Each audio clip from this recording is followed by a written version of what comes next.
لله الحمد لله وكفى وسلام على عباده الذين اصطفى أما بعد فأعوذ بالله من الشيطان الرجيم بسم الله الرحمن الرحيم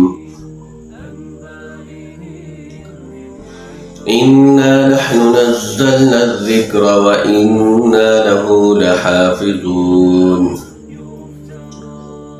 صدق اللہ العظیم۔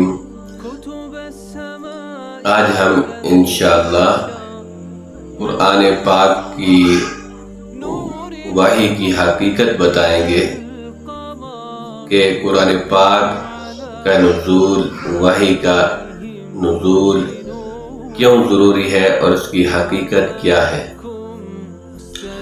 اللہ تبارک و تعالی نے انسان کو دنیا کے اندر پیدا کیا ہے اور کائنات کو پیدا کیا ہے، باقی اشیاء کو پیدا کیا ہے۔ اب اس کائنات سے انسان کیسے فائدہ اٹھائے اور ان اشیاء سے کیسے فائدہ اٹھائے، ان کا علم ضروری ہے۔ اسی طرح اللہ تعالیٰ کے احکامات کو کیسے پہچانے، اس کا علم ضروری ہے۔ تو ان علوم کو حاصل کرنے کے لیے اس کے ساتھ ساتھ اللہ تعالیٰ نے 3 چیزیں انسان کو عطا کی ہیں۔ پہلی چیز عطا کی ہے حواس، یعنی حواس خمسہ، آنکھ، کان، ہاتھ، دل، دماغ، حواس، اور دوسری چیز عقل، اور تیسری چیز وحی ہے۔ اور ہر ایک اپنے دائرہ کار کے اندر کام کر رہی ہے۔ حواس خمسہ کا کام جو حواس خمسہ کرتے ہیں وہ عقل نہیں کرتی، اور جو عقل کا کام ہے وہ حواس خمسہ نہیں کرتے۔ اس کی مثال ایسی ہے جیسے سامنے ایک دیوار ہے، دیوار کے اوپر سفیدی ہے، تو یہ آنکھ دیکھ کر بتائے گی کہ یہ دیوار سفید ہے، اور عقل یہ بتائے گی کہ یہ کس نے بنائی ہے۔ عقل بتائے گی کہ یہ ایک انسان معمار نے بنائی ہے۔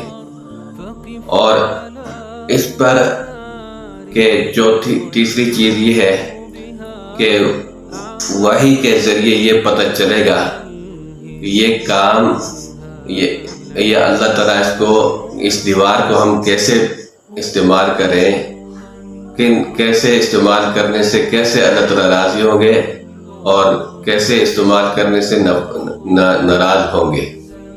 تو ہم نے یہ 3 چیزیں ہمارے سامنے ہیں جو اللہ تعالیٰ نے ہمارے ساتھ ساتھ پیدا کر دی، ہمیں دے دی۔ ہر چیز کا اپنے دائرہ کار کے اندر چلتی ہے۔ وہ چیزیں جو حواس خمسہ کے ذریعے حاصل ہوتی ہیں وہ عقل کے ذریعے نہیں ہوتی، اور جو عقل کے ذریعے ہوتی ہیں وہ حواس خمسہ کے ذریعے نہیں ہوتی۔ اور ان دونوں سے جو ہٹ کر ان کے اوپر والی ایک چیز ہے جو اللہ کا حکم ہے کہ اللہ تعالیٰ اس کو پسند کرتے ہیں یا نہیں کرتے، وہ وحی کے ذریعے ہمیں پتہ چلے گا۔ وحی یہ بتائے گی کہ اللہ تعالیٰ اس کام کے کرنے پر راضی ہے اور اس کام کے نہ کرنے پر ناراض۔ تو اس لیے قرآن پاک ایک وحی ہے، اس کا نزول ہے، پھر اس کے کیسے نازل ہونے کے کیسے طریقے تھے، تو انشاءاللہ آئندہ اس کو ہم انشاءاللہ بتائیں گے کہ کیسے کیسے اس کے نزول ہوا، پھر اس قرآن پاک کی تفسیر کیسے سامنے آئی، تو ہر ایک چیز کو الگ الگ انشاءاللہ بتائیں گے۔ وآخر دعوانا ان الحمد للہ رب العالمین۔ Subscribe our channel.